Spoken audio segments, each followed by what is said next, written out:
রাধে রাধে বন্ধুরা, তোমরা সবাই কেমন আছো? আশা করি ভালো আছো। চলে এসেছি একটা নতুন ভিডিও নিয়ে। দেখো, মাছ ভেজে নিয়েছি, রুই মাছ, আর এখানে সবজি কেটে নিয়েছি। শীতকালে সবজি মানেই শিম, আলু, বেগুন, ধনেপাতা এইসব তো আছেই। আর এইসব দিয়ে একটা দুর্দান্ত স্বাদের একটা মাছের ঝোল করলে কেমন হয়? তোমাদের সাথে রোজই আমি নতুন নতুন রান্না শেয়ার করি। দেখো, কড়াইতে তেল দিয়ে দিলাম। আর অবশ্যই তোমরা কিন্তু কেউ জানাচ্ছ না যে আমার রান্না তোমাদের কেমন লাগে। এখানে দেখো, জিরে ফোড়ন দিয়ে দিলাম। জিরেটা ভাজা ভাজা হয়ে গেছে। আমি এখন এর মধ্যে আলুটা আর কুমড়োটা দিয়ে দেবো। যেহেতু আলু আর কুমড়োটা একটু সময় লাগবে ভাজা হতে, তার জন্য আমি এটা আগে দিয়ে দিলাম। আগে দিয়ে একটু খানিকক্ষণ ভেজে নেব। একটু ভাজা ভাজা হয়ে আসলে তারপরে কিন্তু আমি শিম, বেগুন, টমেটো এসবগুলো কিন্তু দিয়ে দেবো। তোমাদের কীরকম লাগে শীতকালে সবজি খেতে? আমার কিন্তু বেশ ভালো লাগে। শিম থাকবে, বেগুন থাকবে, একটু ওলকপি থাকবে, ফুলকপি, এগুলো কিন্তু আমার খুবই ভালো লাগে।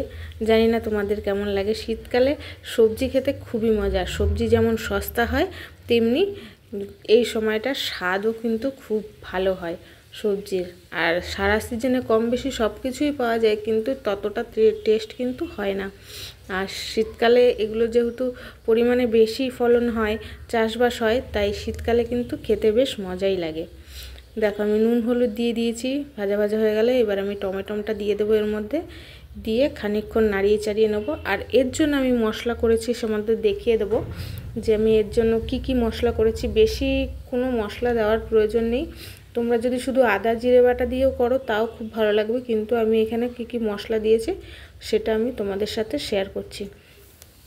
আমি যেই সমস্ত রান্নাবান্নাগুলো করি তোমাদের সাথে সবটাই আমি শেয়ার করি, আর আমার ভালো লাগে শেয়ার করতে তোমাদের সাথে। এখানে দেখো, পেঁয়াজ আর কাঁচা লঙ্কা আমি দিয়ে দিয়েছি, আদা দিয়ে দিয়েছি, ঠিক আছে। আর কিন্তু কোনো রকম বেশি মশলা দিইনি। রসুন টসুন কিছু আমি ব্যবহার করিনি, তোমরা চাইলে করতে পারো। আর তোমরা যদি মনে করো তাহলে কিন্তু শুধু আদা জিরে বাটা দিয়ে কাঁচা লঙ্কা দিয়ে করতে পারো, কোনো সমস্যা নেই। দুটোতেই টেস্ট ভালো হয়। আমি এখানে একটু পেঁয়াজটা দিয়েছি, তোমরা চাইলে স্কিপ করতে পারো। দেখো, মশলাও কষিয়ে নেবো। কষিয়ে নিয়ে জল দিয়ে দেবো। জল দিয়ে আমি মাছও দিয়ে দিয়েছি, তোমাদের সাথে সেটা শেয়ার করতে ভুলে গেছি। তো যেটুকুনি পারলাম শেয়ার করলাম। দেখো, মাছের ঝোলও ফুটে এসছে, সব কিছু সেদ্ধ হয়ে গেছে। এবার আমি কিন্তু ধনেপাতা উপর থেকে দিয়ে দেবো। ধনেপাতা ছড়িয়ে আমি কিন্তু মাছের ঝোলটা নামিয়ে নেব। তোমাদের কেমন লেগেছে ভিডিওটা অবশ্যই আমাকে কমেন্টের মাধ্যমে জানাবে। আর যদি ভালো লেগে থাকে অবশ্যই সাবস্ক্রাইব করে দেবে। যারা ফেসবুকে দেখছো তারা আমার চ্যানেলটিকে ফলো করে দেবে। আর নতুন নতুন ভিডিও পাওয়ার জন্য বেল আইকনটা চাপ দিয়ে দেবে। দেখা হচ্ছে নেক্সট ভিডিওতে। রাধে রাধে বন্ধুরা, সবাই ভালো থেকো।